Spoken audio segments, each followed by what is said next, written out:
Everyone, अभी हम लोग क्लास 12 इंटरमीडिएट एग्जामिनेशन 2022 एनुअल का मॉडल सेट केमिस्ट्री का करेंगे, एमसीक्यूज करेंगे। जबकि आप सभी को पता है कि क्लास 12 के अंदर केमिस्ट्री में 70 मार्क्स का एग्ज़ाम होगा, जिसमें आपको 70 क्वेश्चंस एमसीक्यूज दिए जाएंगे, जिसमें से 35 आपको करने होते हैं। ठीक है, यानी कि जस्ट 2 गुना दिया जाता है, उसमें से आधा आपने करना होता है।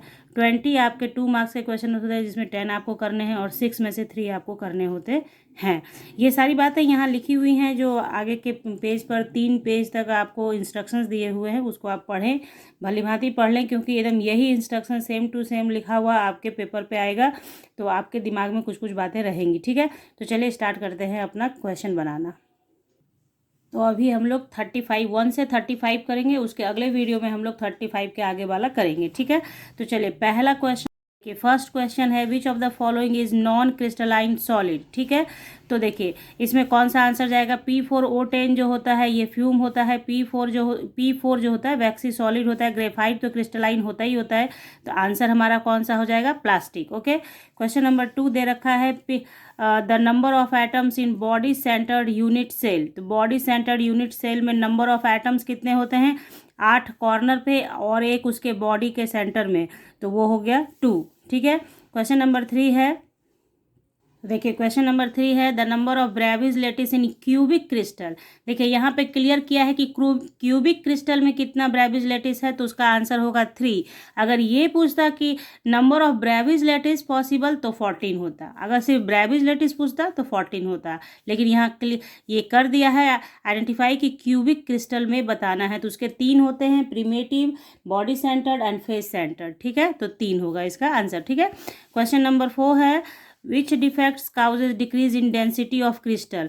तो स्कॉटी डिफेक्ट, स्कॉटी डिफेक्ट की वजह से आपका डेंसिटी डिक्रीज कर जाता है, जबकि फ्रैंकल डिफेक्ट और इंटरस्टेशियल डिफेक्ट की वजह से ऐसा कुछ भी नहीं होता है। तो ध्यान रखिए कि डिक्रीज होता है किस क्रिस्टल डिफेक्ट की वजह से, डेंसिटी, तो स्कॉटी डिफेक्ट की वजह से। क्वेश्चन नंबर नेक्स्ट है, मोलारिटी इज एक्सप्रेस्ड एज।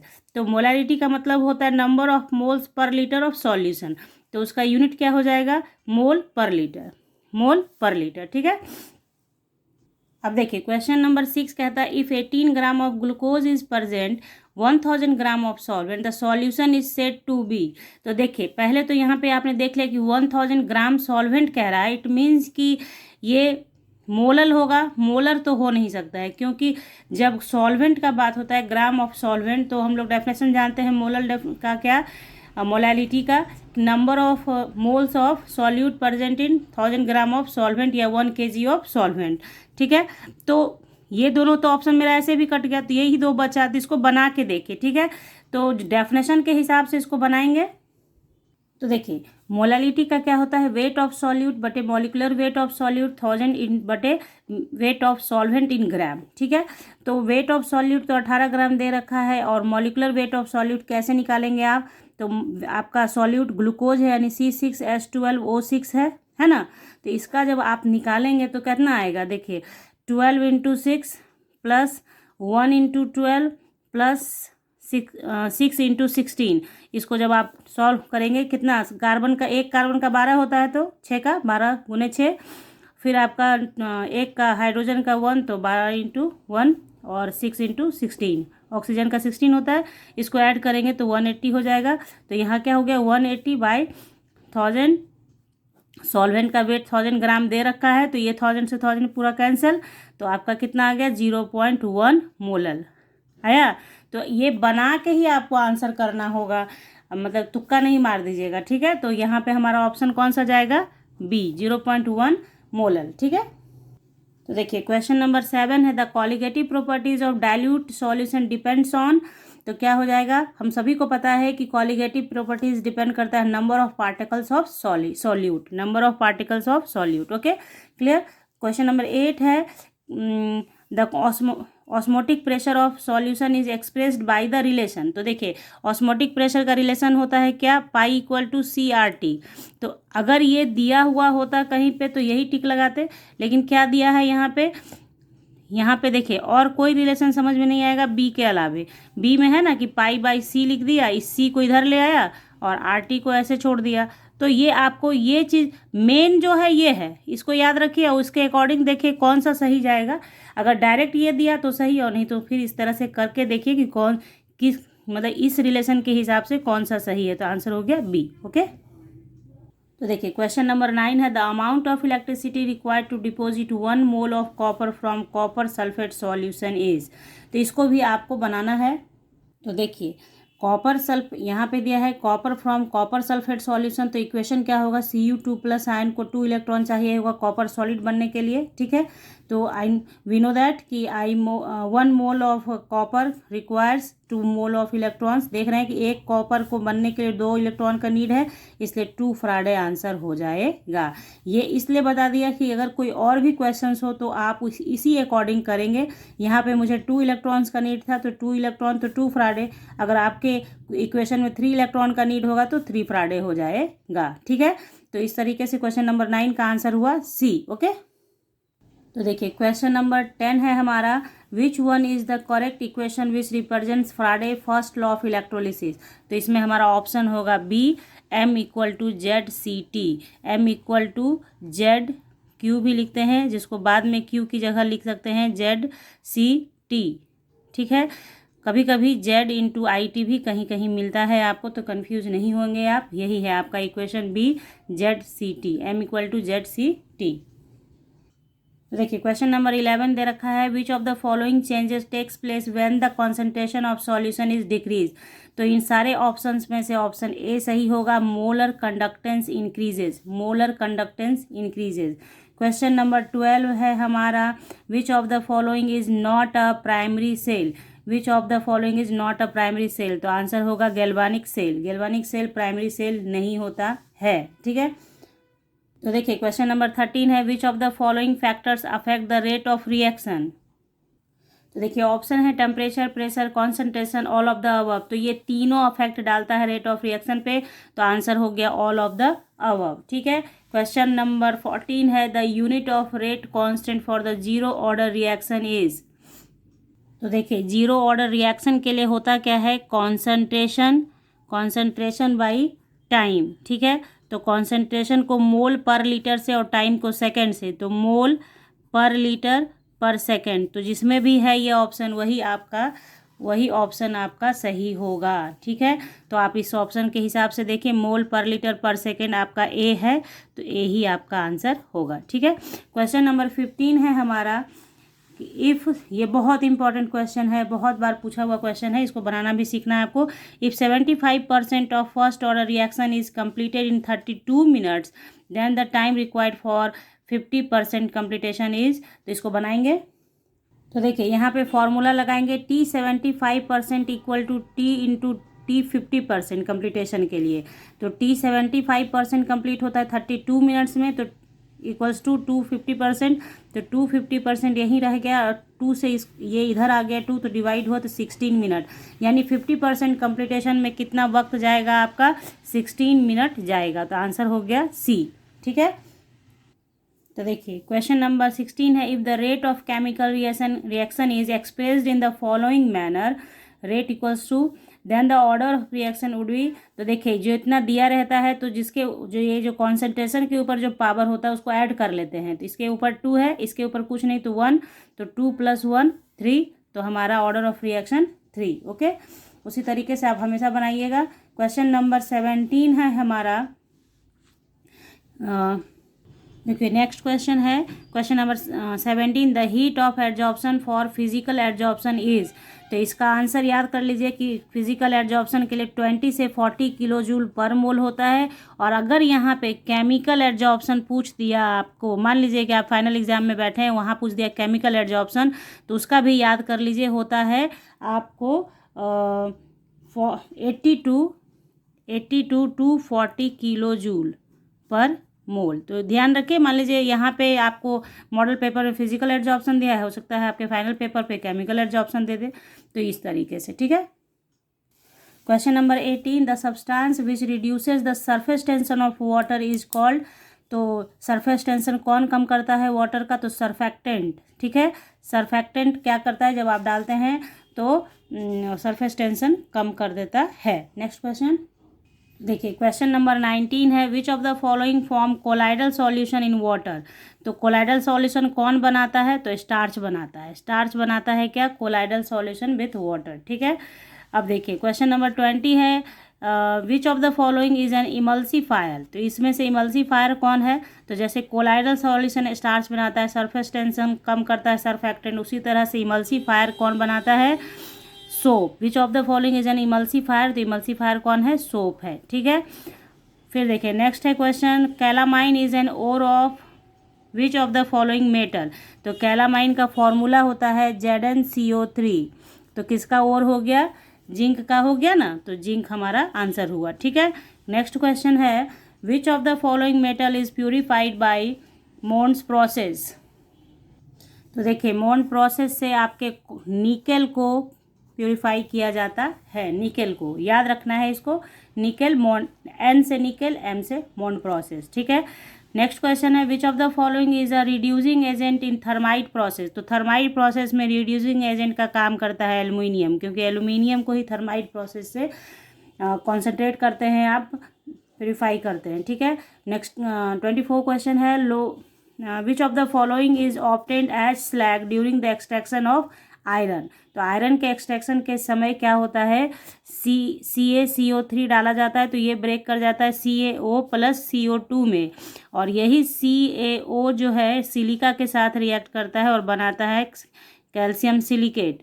तो यही आपका स्लैग के रूप में प्राप्त होता है। ठीक है, तो हो गया। क्वेश्चन नंबर 25 देखते हैं, the gas having lowest boiling point. The gas having lowest boiling point, तो लोएस्ट बॉइलिंग पॉइंट किसका हो जाएगा, तो उसका ऑप्शन हो जाएगा हीलियम।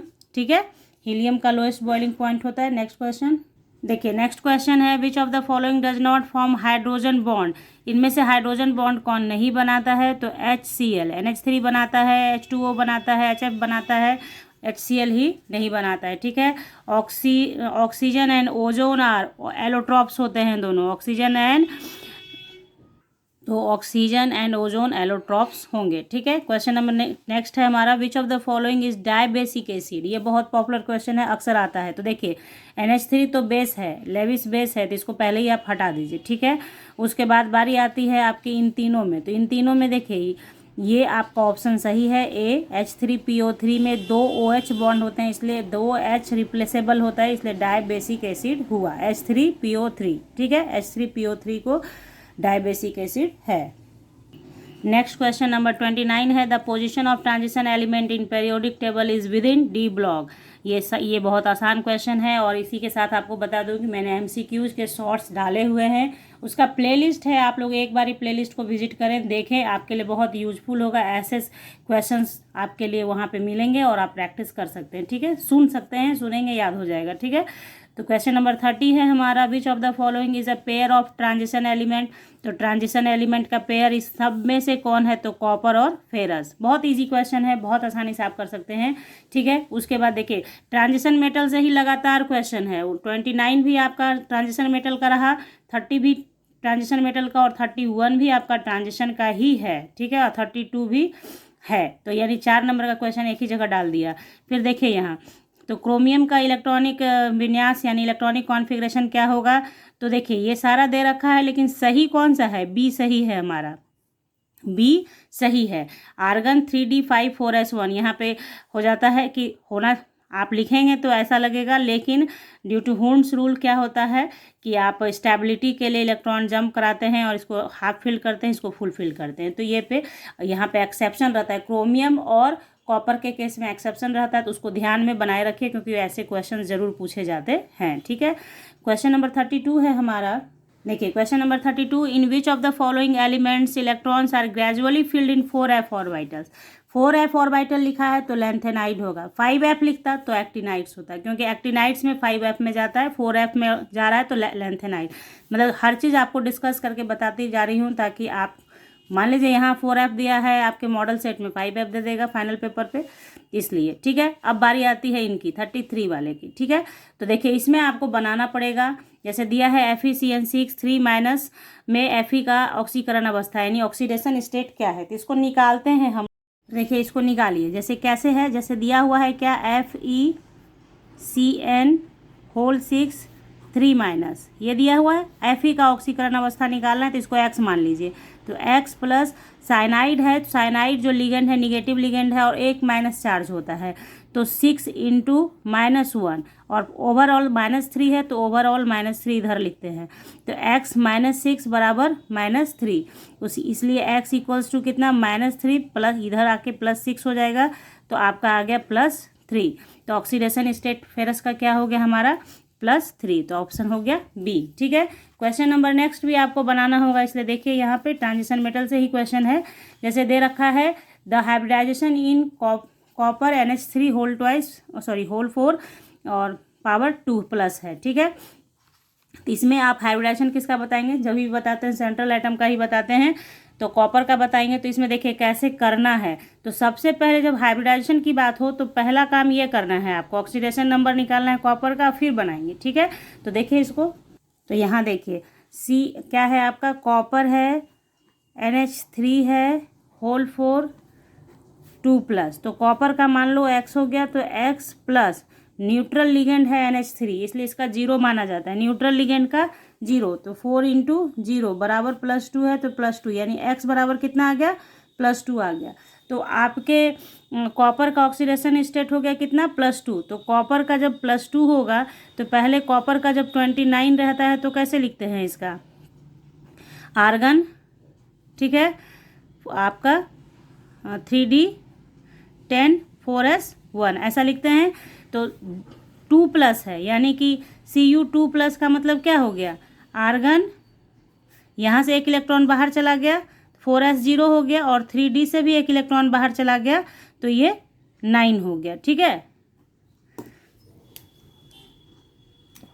यहाँ पे ठीक, तो ये काम आपका हो गया। अब आप इसको बनाएंगे, तो यहाँ देखिए जब आप D2+ ये ले आते हैं, +2 आ गया आपका, तो इसके बाद आप जब बनाएंगे तो Cu2+ का क्या होगा, D ऑर्बिटल से स्टार्ट कीजिए, 1 2 3 4 5। ठीक है, ये 4s हो गया और 4p को मान लीजिए कि 4p आगे ऐसे है, 4p 4s। ठीक है, तो यहाँ जब आप देखेंगे तो आपका इलेक्ट्रॉन, चूँकि 9 इलेक्ट्रॉन बच गया आपके पास, तो 1 2 3 4 5 6 7 8 9। ठीक है, तो अब आप देखिए यहाँ पे क्या होगा, तो इसके आगे जब ये देखिए जब सिर्फ आपका लिगेंड आता है, स्ट्रॉन्ग लिगेंड हो तो ये इलेक्ट्रॉन p में जंप करेगा। ठीक है, तो ये देखिए इस तरीके से ऑर्बिटल अवेलेबल होगा आपका, 4 ये इलेक्ट्रॉन आपका इस तरीके से। ठीक है, ये D का एक ऑर्बिटल और 4 का S का एक। ठीक है, और फिर ये यहाँ चूँकि इलेक्ट्रॉन आपका जंप करके आ चुका है तो इसका 2, यानी कि देखिए ऐसे बनाते हैं, ये आपका इस तरीके से हाइब्रिडाइजेशन में पार्टिसिपेट करेगा। ठीक है, तो हाइब्रिडाइजेशन में कौन कौन आया, एक D एक S और 2 P, तो हो गया क्या DsP2। और ये होगा कैसा, पारामैग्नेटिक। ठीक है, पारामैग्नेटिक होगा, क्यों, क्योंकि एक अनपेयर्ड इलेक्ट्रॉन इसके पास है। तो इस तरीके से इसका आंसर हो जाएगा आपका DsP2। तो देखिए क्वेश्चन नंबर 35 है, विटामिन B12 में निम्नलिखित में कौन उपस्थित रहता है।